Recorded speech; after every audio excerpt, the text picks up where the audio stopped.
नमस्कार दोस्तों, स्वागत है आपके अपने YouTube चैनल संस्कृत अड्डा पर। दोस्तों, आज की जो वीडियो इसमें हम करने वाले हैं आपके जो आगे आने वाली जो परीक्षा है, चाहे आपके इसमें CTET का एग्ज़ाम है और KVS है, या फिर जैसा कि हरियाणा में आगे आपकी TGT की वैकेंसी आएगी, तो आपका कोई सा भी एग्ज़ाम हो, सभी के लिए जो महत्वपूर्ण जो यहाँ पर रहेंगे, जिसमें हम आज की वीडियो में समास को करने वाले हैं। और जैसा कि आपको पता है कि समास जो होते हैं ये सभी एग्ज़ामों में पूछे जाते हैं, चाहे वो आपका छोटा एग्ज़ाम है या फिर आपका बड़े लेवल का एग्ज़ाम है।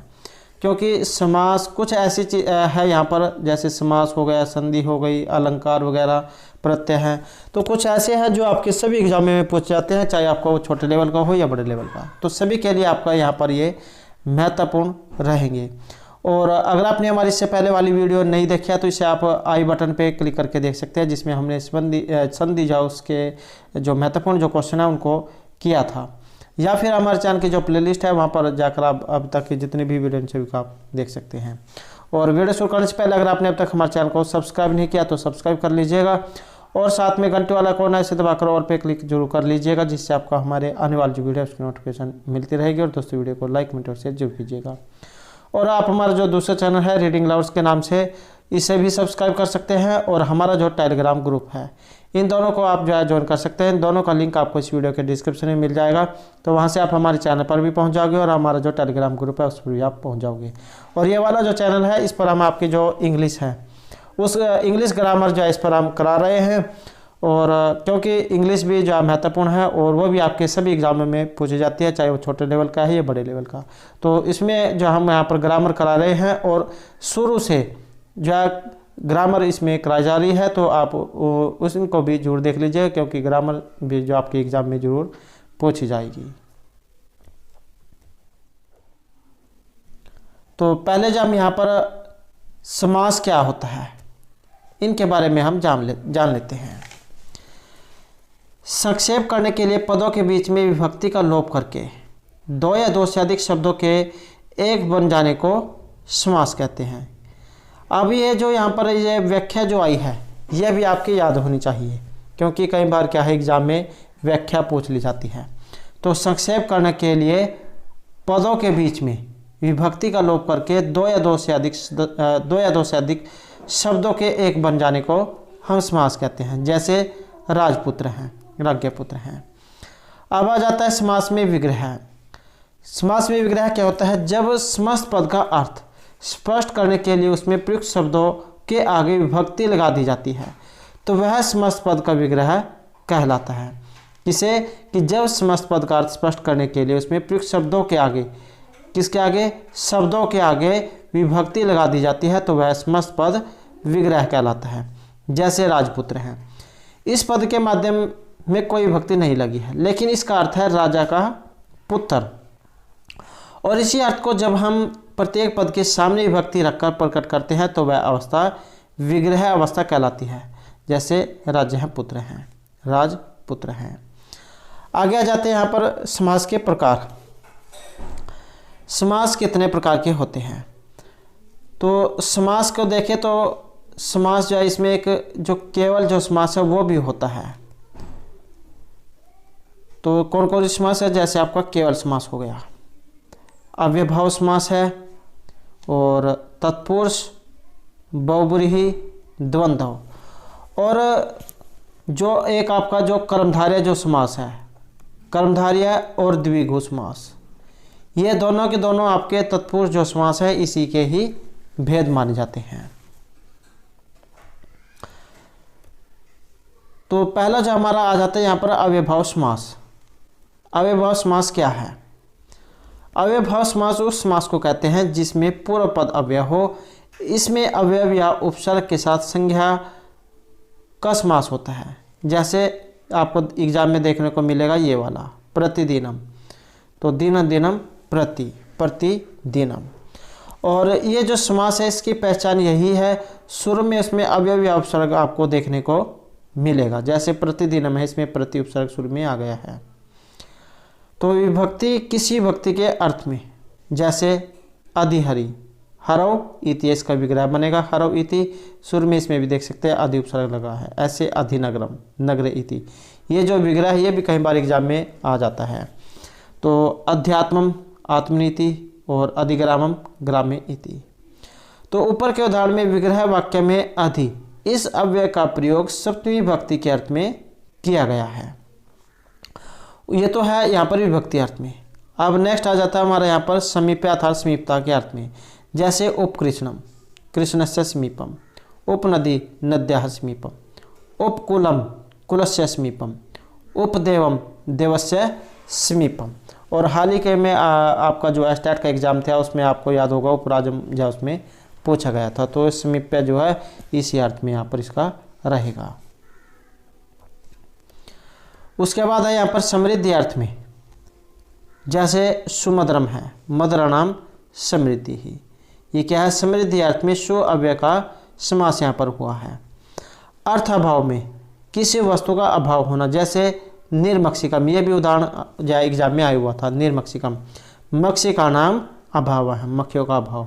तो यहाँ अभाव अर्थ में निर उपसर्ग का समास हुआ है। उसके बाद है पश्चात अर्थ में। जैसे अनु विष्णु, विष्णु पश्चात, यहाँ पर पश्चात अर्थ में अनु उपसर्ग का प्रयोग हुआ है। ऐसे ही अनुरूपम है। योग्यता अर्थ में रूपस्य योग्यम, गुणस्य योग्यम, अनुगुणम। और उसके बाद है यहाँ पर विप्सार्थ में, विप्सा या द्वि आवृत्ति। जैसे प्रत्येकम, इसका क्या बनेगा एकम एकम या प्रत्यर्थम का अर्थम अर्थम, प्रतिदिनम दिनम दिनम। और उसके बाद है प्रत्यहम अहनि अहनि। और सादृश्यार्थ में जैसे स हरि हरे सादृश्यम। तो सादृश्य जो है सादृश्य अर्थ में सह अव्यय का प्रयोग करके फिर से सह को सह यहाँ पर बनकर समास हुआ है, जो स हरि दिया गया है, हरे सादृश्यम। उसके बाद है हमारे यहाँ पर अनअतिवृत्ति ही, किसी पदार्थ की सीमा का उल्लंघन न करना अर्थात उसके अनुसार ही कार्य करना। जैसे यथाविधि, क्या है विधि के अनुसार, विधि अंतिक्रम में है। यथोक्तम, उक्तम अंतिक्रम में है। और यथाशक्ति, शक्तिम अंतिक्रम में है। यथा नियम, नियम अतिक्रम में है। उसके बाद है अनुपूर्व अर्थ में, अनुक्रम और क्रम अर्थ में। जैसे अनुज्येष्ठम, ज्येष्ठस्य अनुपूर्व, अनुपूर्व अर्थ में अनु उपसर्ग का समास यहाँ पर हुआ है। इसी प्रकार युगपथ साथ और समकाल में, जैसे सचक्रम, चक्रेण युगपथ। युगपथ अर्थ में सह को स अव्यय का यहाँ पर समास हुआ है। उसके बाद आ जाते हैं यहाँ पर मर्यादा अर्थ में। मर्यादा मतलब सीमा। जैसे आसमुद्रम, आसमुद्रात, आमुक्ति ही आमुक्ति है। और आबालम आबालिभ्य, आनगरम आनगरात। तो मर्यादा अर्थ में उपसर्ग का यहाँ पर समास इसमें हुआ है। ये जो आया है ये वाला आ। कई बार जो एग्जाम में ये आपने देखा होगा कि उसमें उपसर्ग दे दिया जाता है, इस प्रकार के ये शब्द दे दिए जाएंगे, ये वाले शब्द दे दिए जाएंगे और पूछ लिया जाएगा कि बताओ इसमें कौन सा उपसर्ग लगा है। हाल ही के एग्ज़ाम में जो इस प्रकार का क्वेश्चन पूछा गया था। या फिर हिंदी के जो एग्ज़ाम जो होता है, हिंदी वाला जो पार्ट आता है इसमें, उसमें भी जो ये उपसर्ग प्रत्यय ये पूछे जाते हैं। तो यहाँ पर अगर आप इनको याद करते हैं तो आपके हिंदी वाला जो क्वेश्चन है वो भी आसानी से याद हो जाएगा। उसके बाद आ जाते हैं यहाँ पर प्रति, पर और अनु के साथ अक्षी शब्द का अव्यभाव समास करने पर इसके अंतिम ई को अ हो जाता है। किसे? प्रति, पर और अनु, इनके साथ अक्षी शब्द का अव्यभाव समास करने पर ई को अ हो जाता है। जैसे यहाँ पर प्रत्यक्षम है तो अक्षण हो अभिमुखम, समक्षम अक्षण है योग्यम, परोक्षम अक्षण है परम, अन्वेक्षम अक्षण हो पश्चात। तो क्या है यहाँ पर प्रति, पर और अनु के साथ अक्षी शब्द का विभाव समास करने पर अंतिम ई को अ हो जाता है। उसके बाद आ जाता है हमारे यहाँ पर तत्पुरुष समास। तत्पुरुष समास क्या होता है? तत्पुरुष समास ऐसे दो पदों में होता है जिसमें से पहला पद दूसरे का निर्धारण अथवा व्यवस्था करे। इसमें उत्तर पद का अर्थ प्रधान होता है एवं पूर्व पद प्रथमा के अतिरिक्त सभी व्यक्तियों में प्रयुक्त होता है। या फिर आप इसे सीधे याद रखना चाहते हैं तो जिसमें द्वितीय मतलब उत्तर पद प्रधान होता है तो वो तत्पुरुष समास होता है। अब तत्पुरुष समास के भेद भी एग्जाम में पूछे जाते हैं। हाल ही के एग्जाम में भी आपने देखा होगा कि इसमें भेद पूछे गए थे। तो तत्पुरुष समास जो है इसके 6 भेद होते हैं। अब 6 भेद ये कौन कौन से हैं? द्वितीय तत्पुरुष समास, तृतीय, चतुर्थी, पंचमी, षष्ठी और सप्तमी तत्पुरुष समास। तो ये तत्पुरुष समास के भेद होते हैं। जैसे यहाँ पर आया है सबसे नंबर 1 में द्वितीय तत्पुरुष समास। इस विग्रह वाक्य में पूर्व पद द्वितीय विभक्ति का होता है। जैसे ग्रामगत है, ग्रामम गत है, दुखातीत है, दुखमातीत है, कृष्ण आश्रित है, कृष्णम आश्रित है, शरण आपन्न है, शरणम आपन्न है, स्वर्ग प्राप्त है, स्वर्गम प्राप्त है, नरक पतित है, नरकम पतित है। ये इन सभी में क्या है? द्वितीय विभक्ति का प्रयोग हुआ है। उसके बाद आ जाता है हमारा यहाँ पर तृतीय तत्पुरुष समास।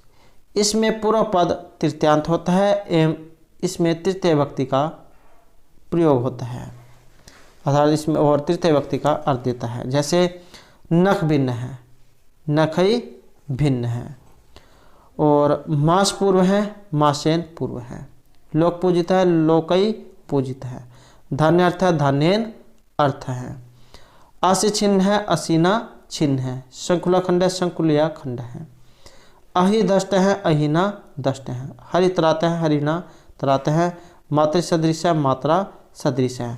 तो इन सभी में कौन सी है? तृतीय जो विभक्ति है उसका प्रयोग किया गया है। तृतीय तत्पुरुष समास इन सभी में रहेगा। उसके बाद यहाँ पर यह है चतुर्थी विभक्ति। चतुर्थी विभक्ति क्या होती है? इसमें विग्रह वाक्य का पूर्व पद चतुर्थी विभक्ति में होता है, मतलब इसमें चतुर्थी विभक्ति का प्रयोग किया जाता है।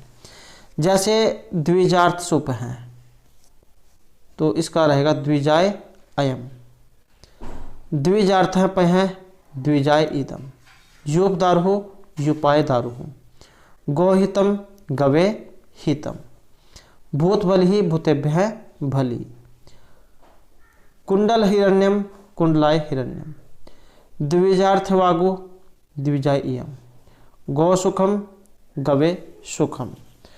तो इस प्रकार से जो यहाँ पर चतुर्थी जो भक्ति है उनका प्रयोग किया गया है। उसके बाद आ जाती है हमारे यहाँ पर पंचमी भक्ति। पंचमी भक्ति का मतलब इसमें पंचमी भक्ति का प्रयोग किया गया है। कर्ता ने कर्म को कारण से संप्रदान के लिए आपादान से, तो से यहाँ पर इसमें लगा हुआ आपको दिखाई देगा। तो इस समास के पंचमें पूर्व पद का भय, भीत, भीति, अपेत, मुक्त, पतित आदि शब्दों के साथ समास होता है। या फिर आपने जो कारक पढ़े होंगे, कारक जो आपने पढ़े होंगे उसमें आपने पंचमी विभक्ति में इन सभी शब्दों को देखा होगा। भय, रक्षा, अर्थ, इन में सभी में क्या पंचमी विभक्ति का प्रयोग किया जाता है। तो वे भी आपके याद होने चाहिए, वहाँ से भी आप जो इसमें पता कर सकते हैं कौन सा समास है।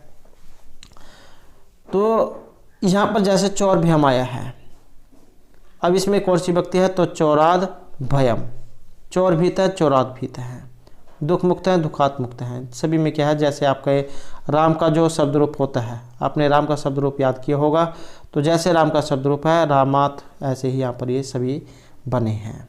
राम का शब्द रूप आपके याद होना चाहिए। लगभग जो 70-80% जो है वो एग्जाम में इसी से ही आप कंप्लीट कर सकते हैं, अगर आपका राम का शब्द रूप याद होगा। ये शब्द रूप हमारे द्वारा पहले भी हाल ही में कराए गए थे और इनको दोबारा से भी करा देंगे। तो सुख उपेत हैं, सुखात उपेत हैं, स्वर्ग पतित हैं, स्वर्गात पतित हैं, और सिंह भीत है, सिंहात भीत हैं। तो ये सभी क्या है? पंचमी विभक्ति में प्रयोग यहाँ पर इनमें हुआ है। उसके बाद आ जाता है हमारा नेक्स्ट में, और ये उसी के रह गए थे चतुर्थी वाले, संसार मुक्त हैं और वृक भीता, वृकात भीत हैं। अब आ जाती है हमारी नेक्स्ट में षष्ठी तत्पुरुष समास, मतलब इसमें षष्ठी विभक्ति जो उसका प्रयोग आपको देखने को मिलेगा। तो इस समास में षष्ठ्यंत षष्ठी विभक्ति वाले पूर्व पद का किसी समर्थ पद के साथ ये समास होता है। जैसे राजपुत्र है, राजा का पुत्र राज्ञ पुत्र है। राम सेवक है, रामस्य सेवक है। रत्नकार है, रत्नाम आकर है। राजपुरुष है, राज्ञ पुरुष हैं। और राजपुरोहित है, राज्ञ पुरोहित है। विद्यासागर है, विद्याया सागर है। तो इन सभी में क्या है, षष्ठी जो विभक्ति है उसका प्रयोग किया गया है। जैसे आपका राम का शब्द रूप होता है वो सभी में अलग अलग होता है। कई बार राम का शब्द रूप काम कर जाता है, कई बार लता वाला शब्द रूप काम कर जाता है, क्योंकि ये आकारांत इकारांत इस प्रकार से जो है शब्द रूप होते हैं। उसके बाद यहाँ पर आ जाता है इसका एक अपवाद। त और अक प्रत्यांत कर्तृवाची शुभांत शब्दों का षष्ठ्यंत पद के साथ समास नहीं होता है। क्या? त और अक प्रत्यांत कर्तृवाची शुभांत शब्दों का षष्ठ्यंत पद के साथ समास नहीं होता है। जैसे घटस्य कर्म, ओदनस्य पाचकः, अपाम दृष्टा, वेदस्य रक्षिता। लेकिन याचक, पूजक, स्नातक, परिचारक, अध्यापक, भर्तृ, होत्री इत्यादि शब्दों का षष्ठ्यंत शब्द के समास हो जाता है। जैसे यहाँ पर ब्राह्मण याचक है, ब्रह्मणा नाम याचिका है। देव पूजक है, देवा नाम पूजक है। अग्नि होता, अग्नि होता। और इसी प्रकार से यहाँ पर राज परिचारक है, राज्य है परिचारक है। गुरु कुल स्नातक है, तो गुरुकुल से स्नातक है। तो ये नियम है, ये भी आपने याद रखना है। उसके बाद आ जाता है हमारे यहाँ पर सप्तमी तत्पुरुष समास। इस मास में पूर्व पद में सप्तमी विभक्ति होती है और इसका धूर्त, प्रवीण, पंडित, कुशल, सिद्ध, शुशक, पकवबंद आदि शब्दों के साथ समास हो जाता है। जैसे कार्यकुशल है, कार्यकुशल है। और सप्तमी विभक्ति का चिन्ह आपको याद ही होगा, में पर इस प्रकार से इसका चिन्ह होता है। सप्तमी विभक्ति और अधिकरण कारक। तो जैसे सभा पंडित हैं, सभायाम पंडित हैं।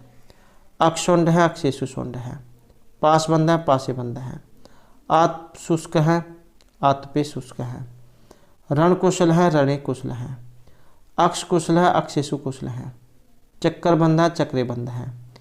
स्थाली पक्व है, स्थाल्याम पक्व है। वाक पटु, वाची पटु। तो इस प्रकार से ये आपके जो सप्तमी विभक्ति है, में पर वाला चिन्ह इनमें लगा है। सप्तमी विभक्ति अधिकरण कारक।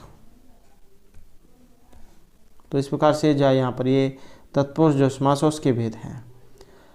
अब आ जाता है हमारे यहाँ पर अलुक तत्पुरुष समास। और ये अलुक तत्पुरुष समास जो है वेरी वेरी इंपॉर्टेंट है, क्योंकि ये भी जो एग्ज़ाम में पूछा जाता है। और आपने देखा होगा, अगर स्टेट का एग्ज़ाम आपने हाल ही में दिया होगा, हरियाणा से अगर कोई, तो उसमें जो अलुक तत्पुरुष समास भी पूछा गया था। अलुक तत्पुरुष समास जो उसका भी एक उदाहरण उसमें आया हुआ था।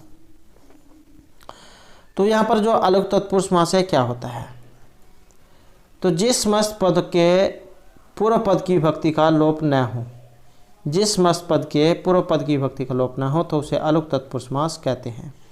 जैसे तृतीय अलुक तत्पुरुष समास, इसमें तृतीय विभक्ति का लोप नहीं होता है।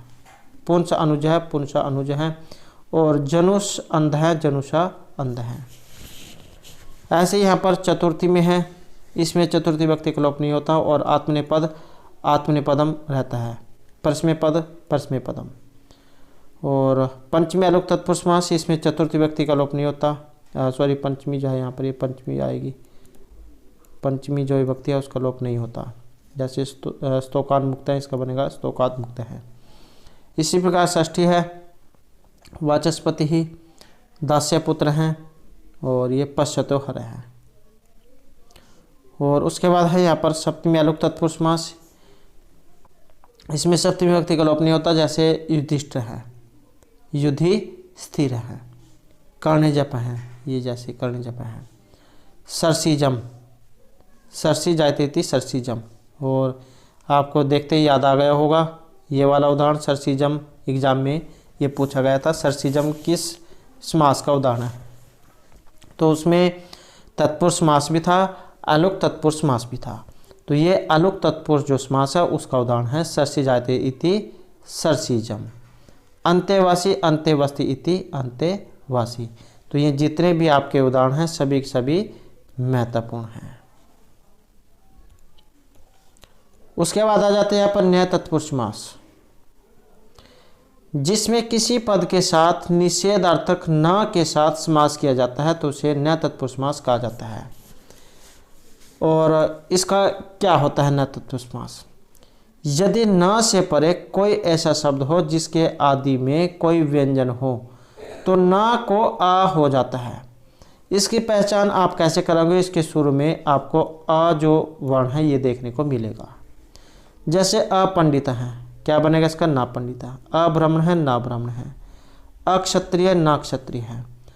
अन उदार है तो ना उदार है। और अन्याय का न न्याय है। अविद्वान, न विद्वान। अहिंसा, न हिंसा। अचिरात, न चिरात। असाधु, न साधु। तो ये आपके न्याय तत्पुरुष समास के उदाहरण हैं। पहचान यही है, इसमें शुरू में आपको आ देखने को मिलेगा। उसके बाद नेक्स्ट नियम आ जाता है यहाँ पर, यदि न से परे कोई ऐसा शब्द हो जिसके आदि में कोई स्वर हो तो न को अन हो जाता है। कैसे? जैसे अनस्व है, इसका क्या बनेगा? न अस्व है। यदि न से परे कोई ऐसा शब्द हो जिसके आदि में कोई स्वर हो, जैसे कोई स्वर हो, तो न को अन हो जाता है। ये जैसे ना है और इससे पहले अ है तो इसको क्या होगा? अन, अनस्व है। न और यहाँ पर उ, अनुपकार। ये अनुपकार कैसे है? जब हम इसको अलग अलग करते हैं तो ये संधि जो होती है न प्लस उ, इस प्रकार से होती है। ये इसकी जब हम करेंगे तो ऐसे बनेंगे अन प्लस उपकार, अनुपकार। ऐसे यहाँ पर अनादि है, ना प्लस आदि, और अनर्थ है, ना अर्थ है। उसके बाद अनुपस्थित है, न उपस्थित है। तो ये नियम है यहाँ पर, ये आपने याद रखना है। स्वर हो तो न को अन हो जाता है।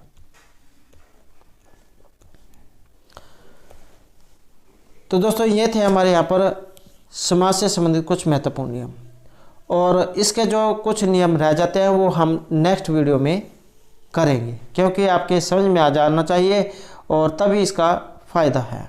तो पहले आप इन्हें याद कर ले, उसके बाद जो हम नेक्स्ट जो वीडियो है उसमें आपको नेक्स्ट जो नियम रह जाते हैं उनको करेंगे, और साथ में कुछ जो और जो उदाहरण हैं उनको भी हम देखेंगे।